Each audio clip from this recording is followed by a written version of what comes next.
জান কি করতেছো? খাওয়া দাওয়া করছো? জান আই লাভ ইউ। কি করতেছো? আরেকজনে কি রুমের ভিতরে এসে গেলে জান বাবুর লগে কথা কইলে হইব?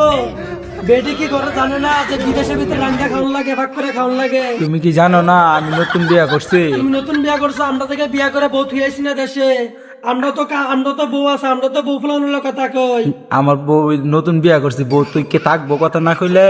থাকতো না কি লাগে? নতুন বউ থাকবো, রাখতে জানলে থাকে, ঠিক আছে? সারাদিন কথা কইছি আইসি ডিউটি থেকে। তো কই কি ভাইয়া, এ জানে শুনে মনে কথা বললে পেট ভরবে না, ঠিক আছে? বিদেশে আসছো ভাইয়া, যা। কাম করা, হ্যাঁ যা। ভাই, একটু কথা কর লাগে। আরে ভাই, ভাই, সারাদিন কথা কইছি না। সারাদিন কথা কইছে বউ না, থাকবো ভাই। সারাদিন 2 মিনিট কথা কইলে আনাপ, আধা ঘন্টা 1 ঘন্টা কথা কইলে আনাপ। আমরাও বউ ফুলাবেন, আমরাও দেশে বউ তুই আইছি। ভাই বউ থাকতো না তো ভাই। বউ যান, থাকতো না কেন? যান, লাইনে থাকো, থাকবো, যান। বউ থাকবো। আমার মা গো আবার দানো তো কই দেখা যায়। ভাই আপনি একটু ডিস্টার্ব করতেন ভাই, একটু বউ- ডিস্টার্ব করতে আরো রুমমেটরা ঘুম ডিস্টার্ব করবেন কা? আমার ঘুম ডিস্টার্ব করবেন কা? বউ তো আমার আছে, আমি তো কথা কেউ শুনিনি। জান আই লাভ ইউ। আবার তো সরম মতো